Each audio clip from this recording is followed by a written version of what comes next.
Romanos, capítulo 12, versículo 1 e versículo 2.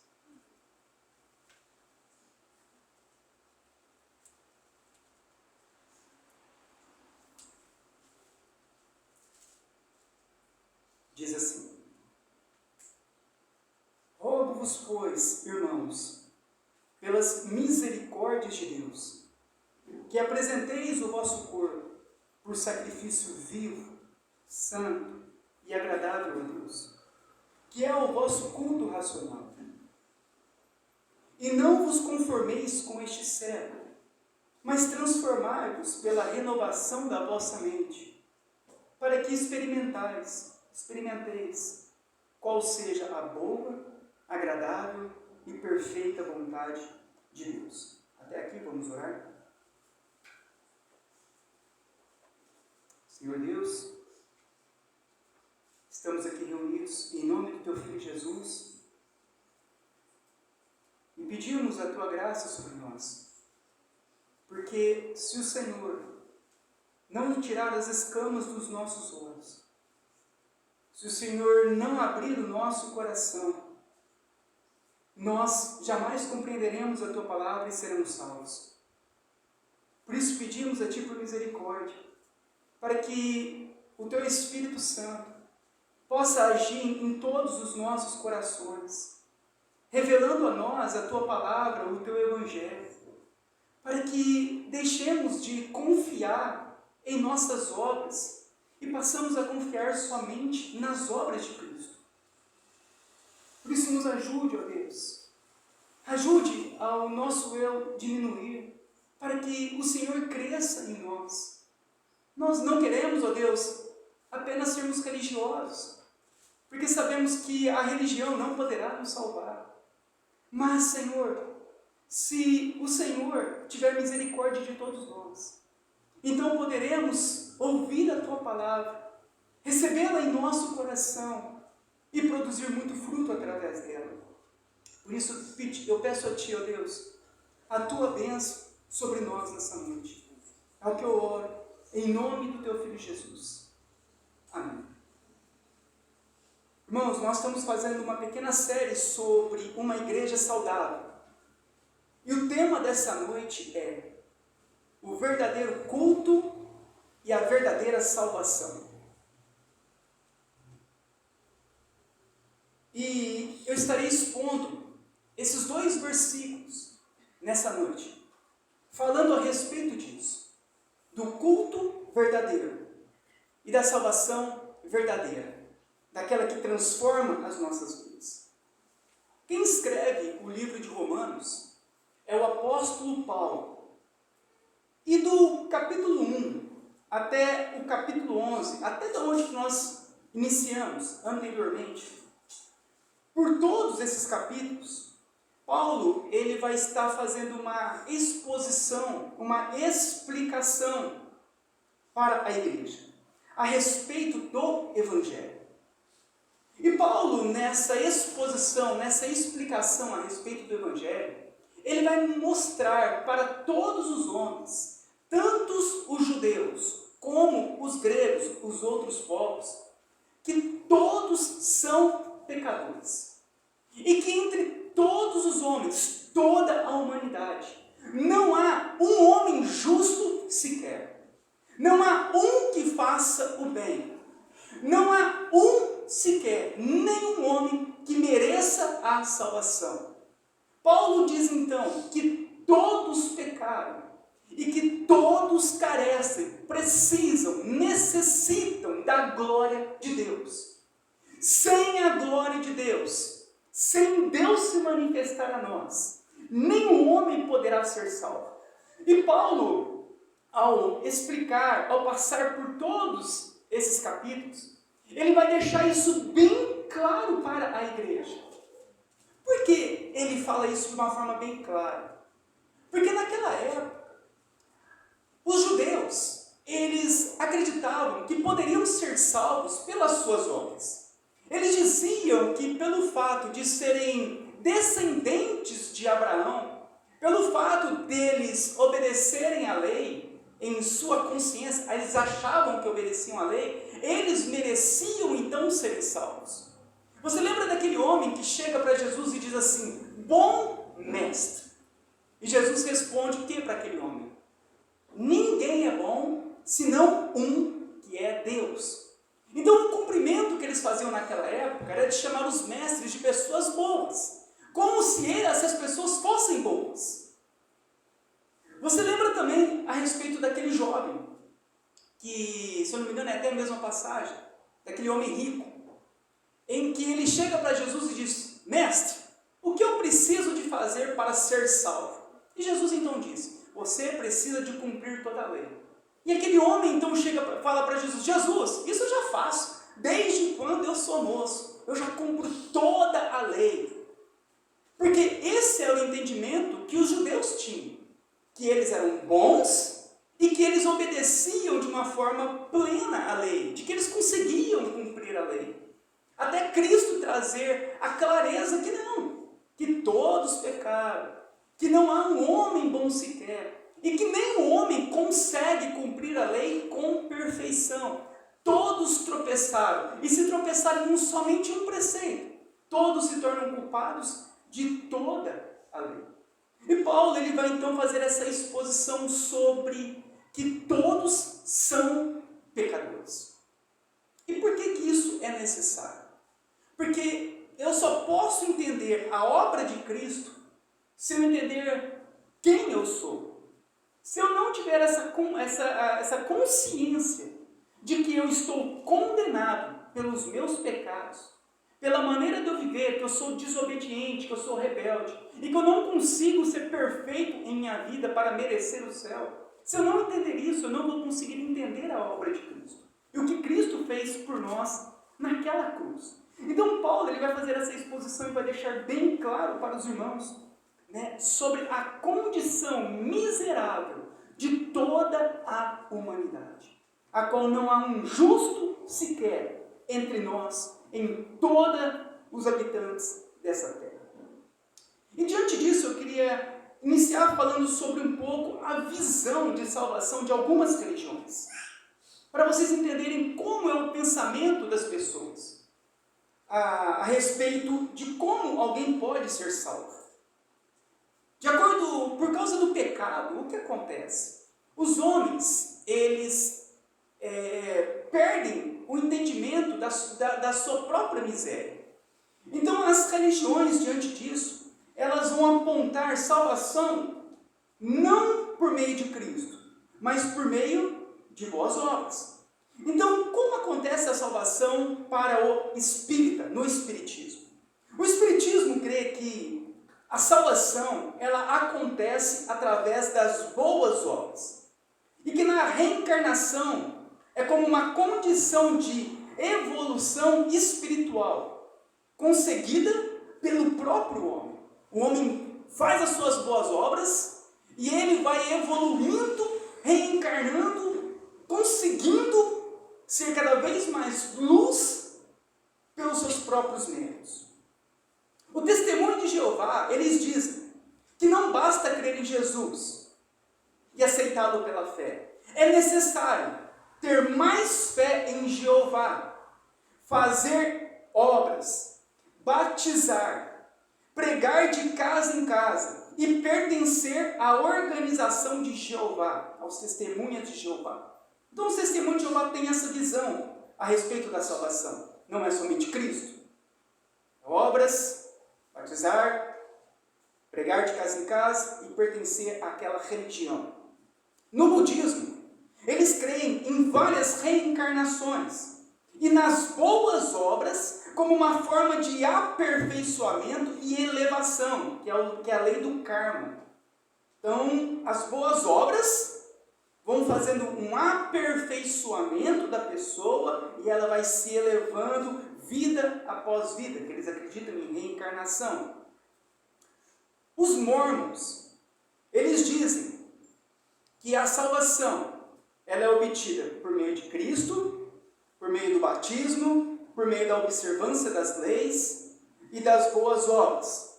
E nenhum homem ou mulher desta dispensação entrará no céu sem o consentimento de Joseph Smith, que é o fundador da seita. No islamismo, eles não aceitam a obra de Jesus. Eles acreditam até em um Deus. Mas eles entendem que a salvação, ela é conquistada, evitando o mal e praticando o bem. Eles entendem que se eles recitarem o seu livro sagrado, se eles fizerem peregrinações à Meca, e se eles darem esmolas, eles serão salvos. Os muçulmanos que fazem essas práticas, se você perguntar a eles, eles vão dizer que eles se consideram pessoas boas, pessoas dignas de salvação. No catolicismo romano, também é necessário a fé, mas as obras. É necessário o cumprimento dos 7 sacramentos para que se obtenha a fé para a salvação. No catolicismo romano, também a mediação não é somente por meio de Cristo, mas por meio de Maria, por meio dos santos, por meio de anjos e por meio de obras. Na nova era, eles creem na reencarnação como forma de evolução. Seus adeptos acreditam que continuam a viver após a morte e voltam em outra forma. E as almas ou parte das almas encarnam-se em sucessivas encarnações. O que nós podemos observar de todas as religiões? Que existe algo em comum. Todos acreditam que podem ser salvos por aquilo que fazem, por suas obras e pelos seus méritos. Eles entendem que quando eles fazem alguma coisa boa, aquilo é pesado na balança. E aquilo de bom que ele fez, então, a porta do céu vai se abrindo, porque ele fez algo bom, algo que ele acha digno de ser salvo. Mas o que a Bíblia ela vai nos ensinar?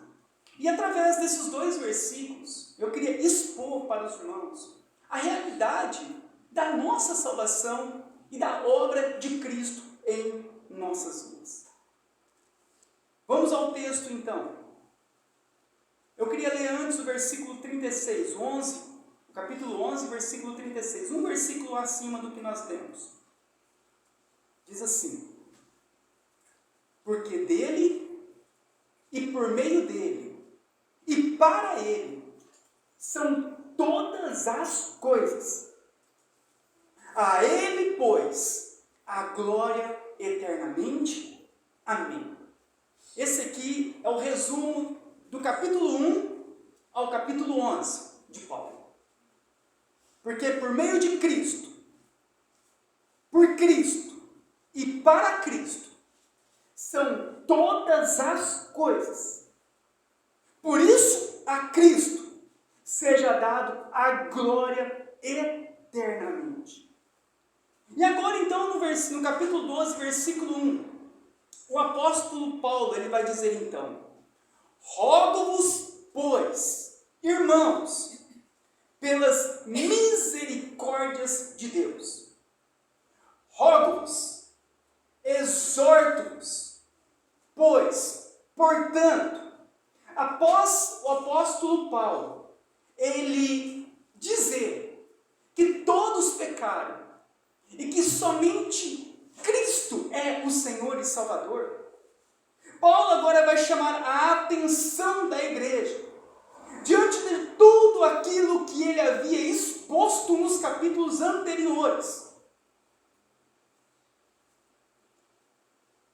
que a salvação é uma misericórdia de Deus, e que só podemos ser salvos pela sua graça. Ao ele expor que tudo é para a glória de Deus, que tudo veio de Deus, que tudo é por meio de Deus, e que tudo é para Deus, ele então diz: rogo-vos, irmãos, igreja, eu exorto vocês, para que vocês entendam a respeito da misericórdia de Deus, que somente salvar vocês.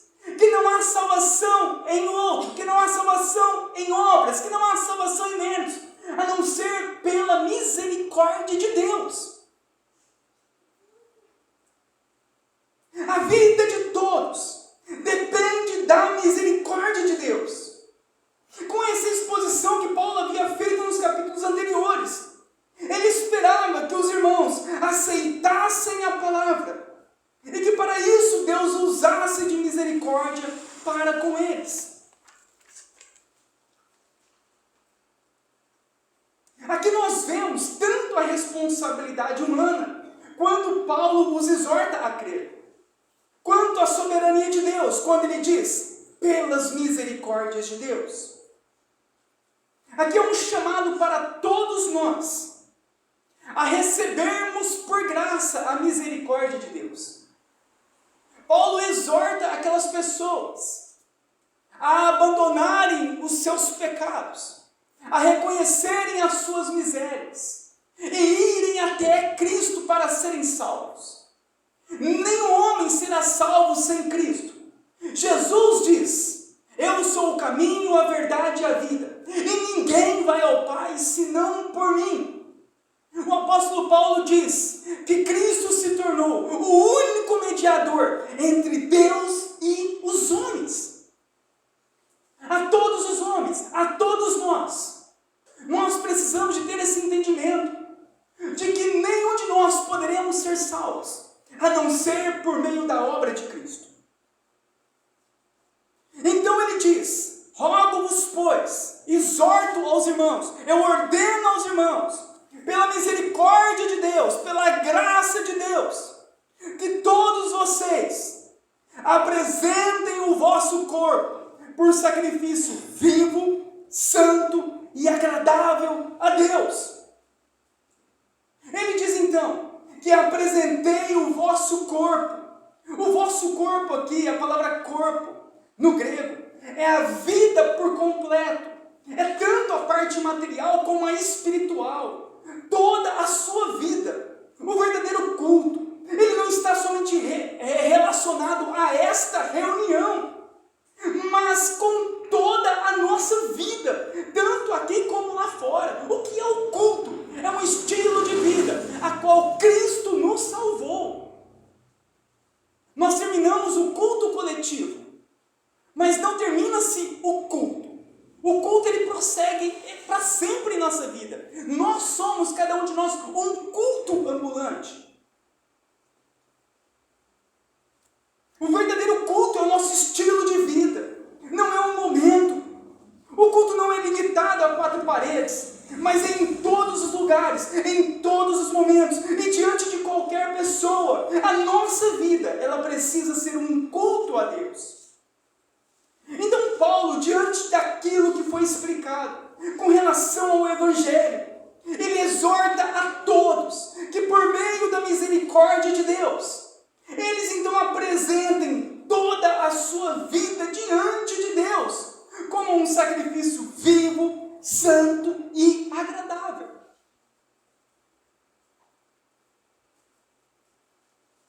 O que é um sacrifício vivo, santo e agradável? Para que haja um verdadeiro culto, é necessário que haja primeiramente a nossa morte. Olha que interessante. O nosso corpo como sacrifício vivo. Nós só podemos ser vivos se antes nós morrermos. O que significa? Que todos nós, para prestarmos um verdadeiro culto a Deus, é necessário a morte do nosso velho homem, a morte do nosso orgulho, a morte da nossa soberba, a morte do nosso eu. Jesus diz em Mateus 16, que aquele que quiser salvar a sua vida, perdê-la-á. Mas aquele que perder a sua vida por minha causa, ele a encontrará. Para nós termos vida, nós precisamos de morrer. Paulo ele vai afirmar que não há esperança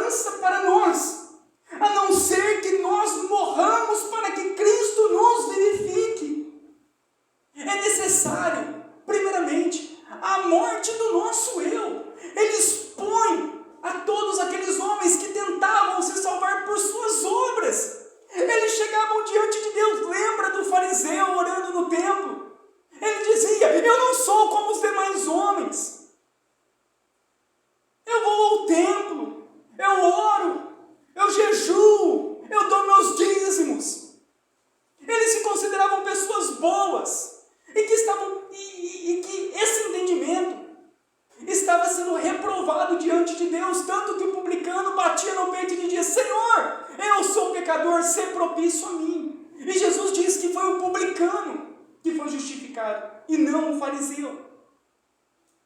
Nós precisamos de entender que o verdadeiro culto, ele acontece quando o nosso eu, ele morre. Quando as nossas esperanças de nos salvarmos morrem. Se nós chegarmos até este lugar diante do Senhor, achando que somos bons, achamos que temos méritos, achamos que cumprimos toda a lei, e chegarmos com esse entendimento, o que vai acontecer? Nós sairemos daqui da mesma forma que entramos, sem sermos justificados. Nós precisamos de entender que nada que fizermos poderá nos salvar. Seja o que for. Tudo, ao apresentarmos diante do Senhor, é pecado. Porque a nossa vida, ela está cheia de pecado. Ao colocarmos a mão em qualquer coisa que fizermos, continua sendo pecado. Por mais bondade que haja, que a pessoa tenha feito, continua sendo pecado. Por quê? Porque ela faz esperando recompensa, faz esperando que os outros olhem para ela e agradeçam, faz esperando algo. Tudo que nós fazemos, toda a nossa vida, tudo em nós é pecado. É por isso que somente por meio de Cristo nós seremos aceitos diante de Deus. E o verdadeiro culto, ele se inicia quando nós reconhecemos essa miséria.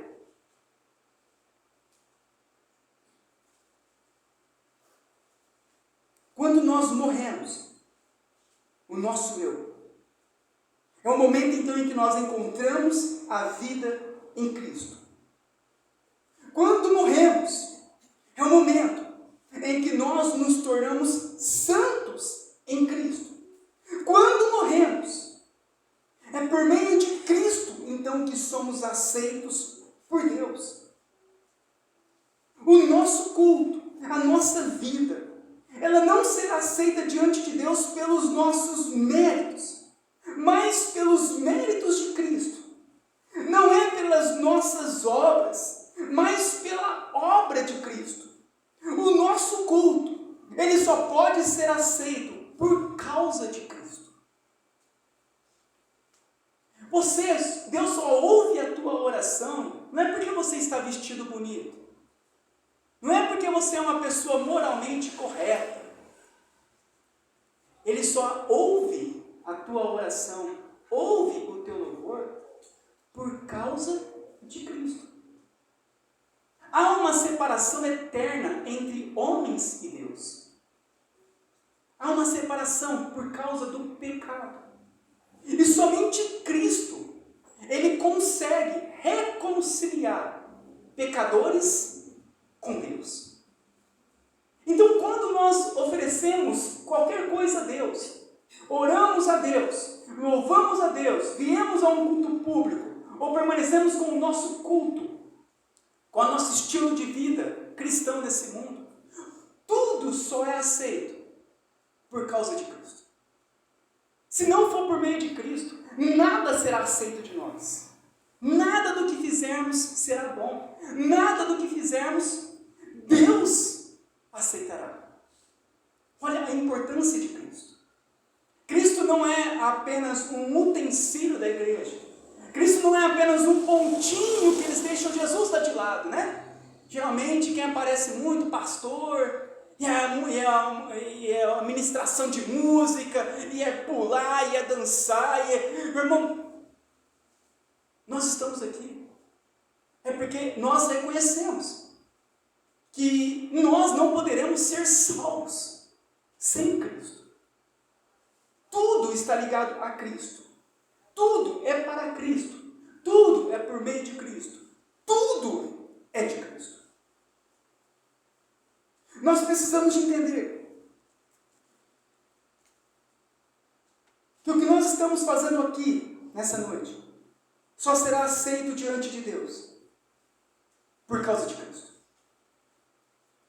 Nós só podemos ser santos não pelas obras, mas por causa de Cristo.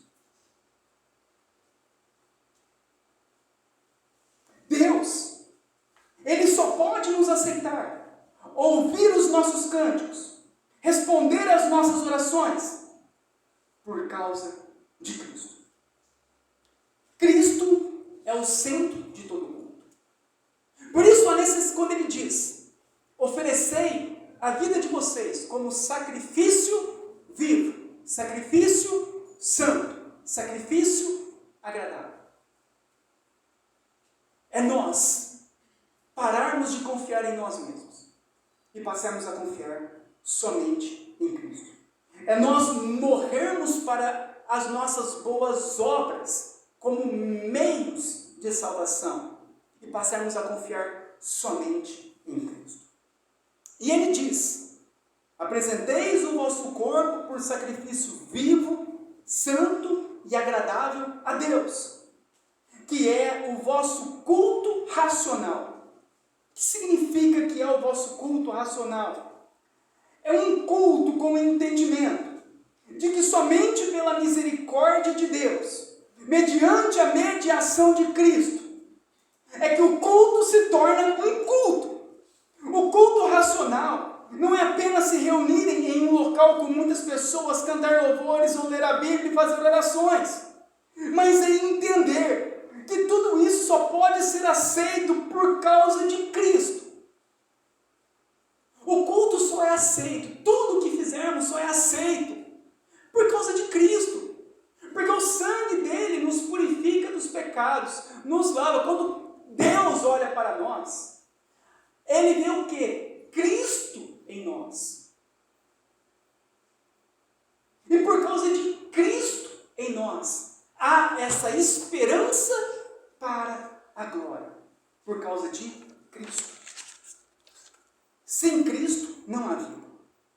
Um culto só pode ser um culto verdadeiro quando nós nos rendermos diante de Deus, nos humilharmos, cientes de que não fomos capazes de cumprir a lei com perfeição, sendo então nós merecedores de punição eterna. Nós precisamos de desistir de nos salvar a nós mesmos por práticas da lei, e então confiarmos toda a nossa eternidade em Cristo, que foi o único que cumpriu perfeitamente toda a lei de Deus. Meu irmão, algum dia você já contou alguma mentira? Algum dia você desobedeceu os teus pais? Algum dia você falou o nome de Deus em vão, numa conversa? Falou o nome de Jesus em vão? Tá lá, em nome de Jesus vai acontecer. Já falou alguma vez o nome de Jesus em vão? O nome de Deus em vão? Você já falou mal de alguém? Você já odiou alguém? Você já, diante daquela pessoa que deveria fazer o bem, você, ao invés de fazer o bem, você não fez? Aquele que sabe que tem que fazer o bem e não faz, está pecando. Meu irmão, todos nós pecamos. Um único pecado seu te impedirá de entrar no paraíso. Adão e Eva foram expulsos do paraíso por causa de um pecado. Ele não foi 2 pecados, 3, 4. Foi um. Deus os expulsou para sempre.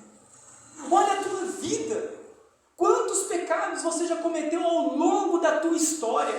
Quantos ainda você pecará? Você acha que nessa situação você poderá comprar a salvação dando cesta básica? Poderá comprar a salvação dando dízimos na igreja? Poderá comprar a tua salvação fazendo alguma coisa de mérito ou bondade? Não, porque Tiago diz, se você tropeçou em um preceito, você se tornou culpado de todos os preceitos, de toda a lei. Somos culpados diante de Deus. O que aguarda homens culpados? A condenação eterna. O fim de todos os homens será a condenação eterna no lago que arde em fogo e enxofre. É por isso que Paulo, ele roga, irmãos, eu exorto vocês a considerarem as minhas palavras. Não há salvação na religião, não há salvação em teus méritos, não há salvação em nada do que você faça, a não ser você confiar, entregar a tua vida a Cristo. Porque Ele foi o Cordeiro perfeito que tirou o pecado do mundo. Ele cumpre perfeitamente toda a lei. Ele se faz pecado por nós. Ele é o único que ressuscitou dos mortos em glória. Ele é o único que sobe aos céus. É o único que governa sobre todas as coisas. Vão a Cristo. Não há esperança fora de Cristo. E ele continua então dizendo no versículo 2: e não vos conformeis com este século. Conformar, moldar, ter a forma, ser parecido com o sistema, as ideologias, o mundo, o pecado, a moda, os pensamentos, as filosofias contrárias à palavra de Deus. Olha o mundo em que nós estamos vivendo. É um mundo caído em pecado. É um mundo a qual a Bíblia diz que Satanás é o príncipe que opera, os sistemas malignos que operam nesse mundo, as falsas religiões, tudo aquilo que é mal, todas essas ideologias, tudo aquilo que é ensinado por este mundo. Não conformeis, uma vez que Cristo nos salvou, nós não devemos então formar a nossa vida, o nosso coração, o nosso caráter, conforme esse mundo tem apresentado para nós. A Bíblia diz que nós devemos ser conformados segundo a imagem e semelhança de Cristo, e não segundo a imagem e semelhança desse mundo. Uma vez que Cristo nos salvou, Paulo então ele vai dizer o quê? Não se moldem conforme o mundo. Olha o pensamento do mundo, olha o pensamento das religiões, olha como as pessoas estão vivendo. Nós devemos nos conformar conforme a imagem e semelhança de Cristo. É com Cristo, é para Cristo, é em Cristo que nós encontraremos a nossa salvação. A nossa eternidade está em Cristo. E não vos conformeis com este século, mas transformai-vos. A palavra transformar aqui no grego, ela deriva da palavra metamorfose, que indica uma mudança na aparência externa. É se revestir do novo homem. Os cristãos, eles devem manifestar exteriormente a sua nova natureza redimida. Paulo está dizendo o quê? Uma vez que Cristo nos salvou, uma vez que nós agora morremos para nós, agora Cristo ele vai fazer o quê? Operar em nós uma nova criatura, um novo coração, um novo pensamento, uma nova maneira de viver, uma nova maneira de agir, de falar, uma nova maneira. Nós nos tornamos novo. Fomos transformados por Deus. O Espírito Santo ele atua então na nossa vida, em nosso coração, mudando todos nós. É uma mudança que inicia lá dentro, mas que ela aparenta externamente. Quantas pessoas se dizem cristãs com um mau testemunho? A maneira de falar continua sendo ímpia, a maneira de viver ímpia. Onde está o verdadeiro culto? Onde está a salvação daqueles que dizem ser cristãos? A verdadeira salvação, quando Cristo alcança as nossas vidas, Ele nos faz uma nova criatura. Ele muda as nossas vidas. Ele transforma as nossas vidas. De que forma? Pela renovação da vossa mente, dos nossos pensamentos, da nossa maneira de enxergar. É uma obra do Espírito Santo. Quando meditamos na palavra, quando a nossa mente está cheia da palavra de Deus e é controlada pela palavra de Deus. A renovação da nossa mente. As pessoas pensam como o mundo pensa, vivem como o mundo vive, parecem-se com o mundo. O que o mundo faz, elas fazem. As roupas que o mundo usa, elas usam. As músicas que ouvem, elas ouvem.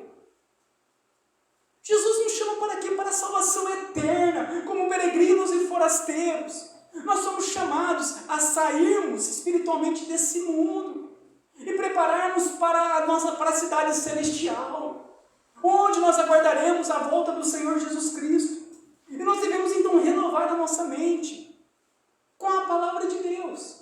Nós devemos meditar na palavra de Deus de noite, para nós entendermos os propósitos do Senhor na nossa vida.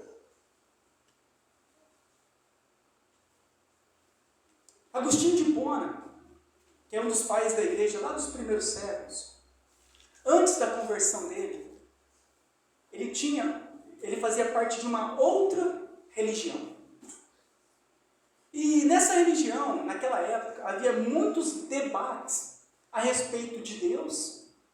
Eles gostavam muito de debater a respeito de Deus, a respeito das coisas concernentes a Deus, como a origem do mal.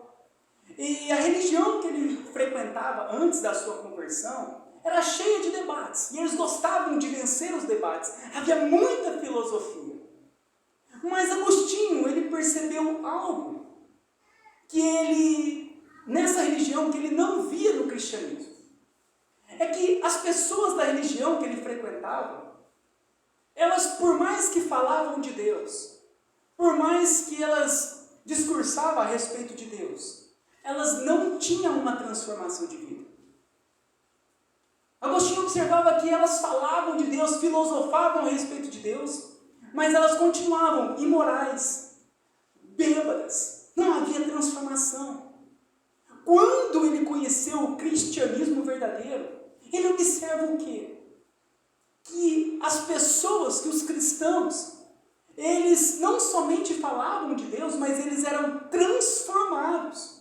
Eles eram mudados. Ele via que era a única que conseguia transformar o coração das pessoas. Então ele se converte ao cristianismo e ele abandona aquela velha religião dele. E por que isso é interessante nós sabermos? Porque o verdadeiro culto, a verdadeira salvação, ela é marcada por uma transformação, uma renovação, uma mudança em nossas vidas. E ele então vai terminar dizendo: transformai-vos pela renovação da vossa mente, para que experimenteis qual seja a boa, agradável e perfeita vontade de Deus. Experimentei.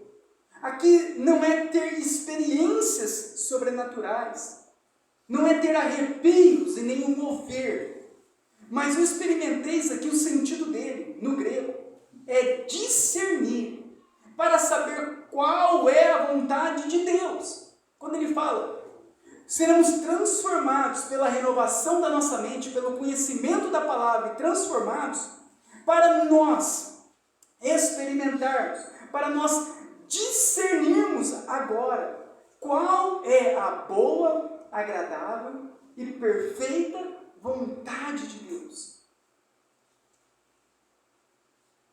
O fato de prestarem o culto a Deus, de tantas religiões, de tantas igrejas, terem momentos de culto a Deus, não significa que esse culto está sendo aceito por Deus. O fato das pessoas irem na igreja, cantar louvores, ler a Bíblia, ou praticar a sua religiosidade, não significa que é um culto verdadeiro e que Deus está aceitando. Os judeus prestavam seus cultos a Deus e nem sempre eram aceitos. Lá em Amós, o profeta diz que Deus diz que afasta de mim o barulho dos teus cânticos. Chegou um momento em que Deus já não estava mais suportando o culto dos israelitas. Tamanha hipocrisia. E eles prestavam um culto, mas não estava sendo aceito por Deus. Os gregos também tinham as suas religiões, tinham seus grandes templos pagãos, como nós meditamos em Éfeso, o templo da grande deusa Diana, espalhados por todo o Império Romano. Eram lotados de pessoas, e pessoas bem intencionadas, mas não eram aceitos diante de Deus.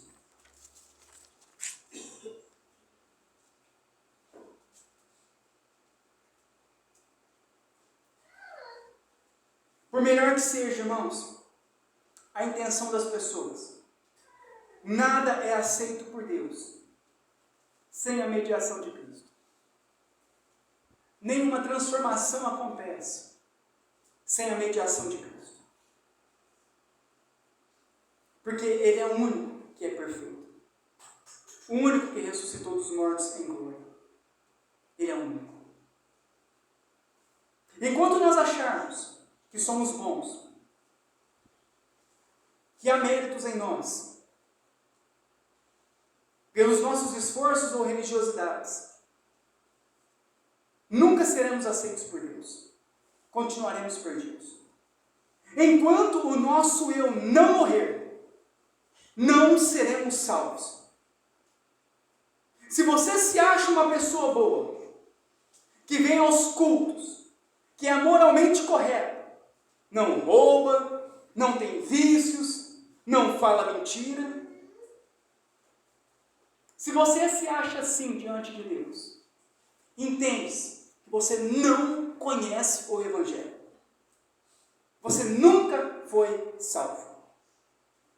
Ou se você está aqui neste lugar e se acha um grande pecador, percebe que tem muitas falhas e que não consegue vencer muitos pecados, mas ao invés de você ir a Cristo, você tem fugido de Cristo.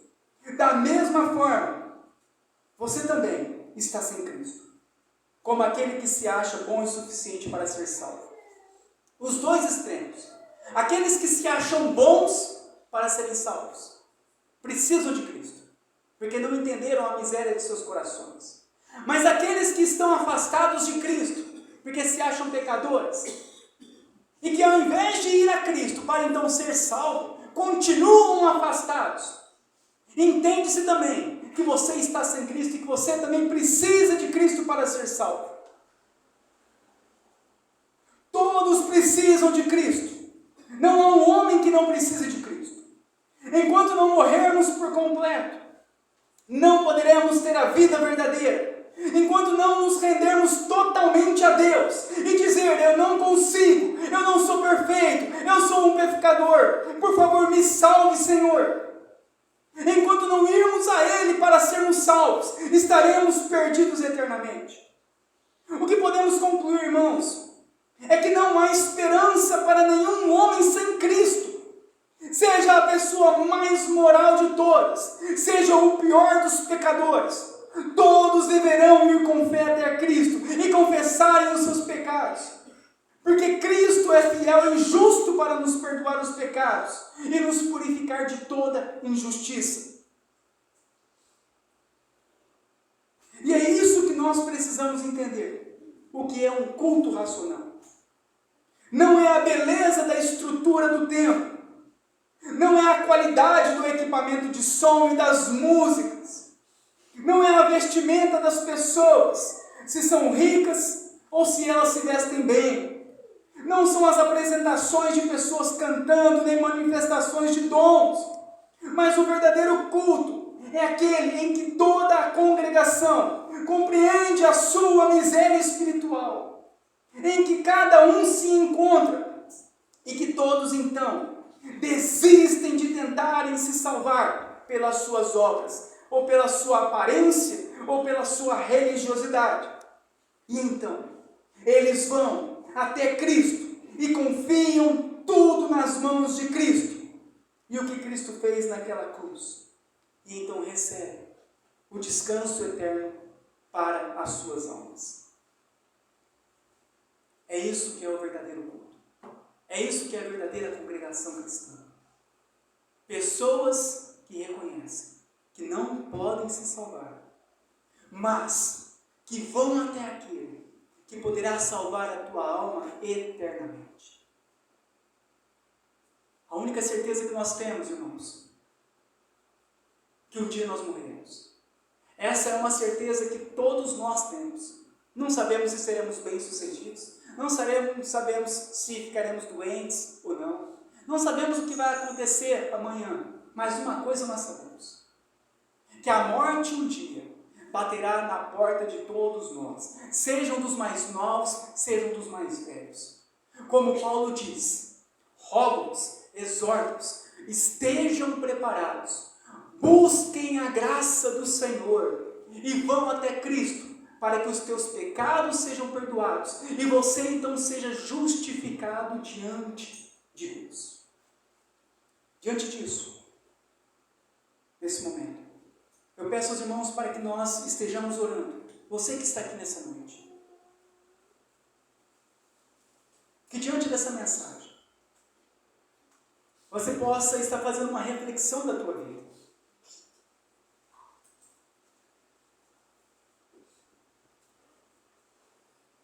Será que você tem confiado em você para que Deus te aceite? Talvez você teve uma semana muito boa e você diz agora: eu orei, eu li a Bíblia, eu fiz coisas boas, então eu serei aceito por Deus. Talvez você teve uma semana muito ruim e muitas coisas ruins aconteceram na tua vida e você chega diante de Deus e você diz: eu não serei aceito por Deus hoje. Eu quero te dizer que você está errado das duas formas. Porque nós somos aceitos por Deus. Não por aquilo que fizemos, mas por causa de Cristo. Você precisa enxergar isso. Que Deus nessa noite, Ele não vai te perdoar pelo que você fez, mas por causa de Cristo na sua vida. É Cristo que é o mediador. Não é o teu sucesso ou o teu fracasso. É Cristo.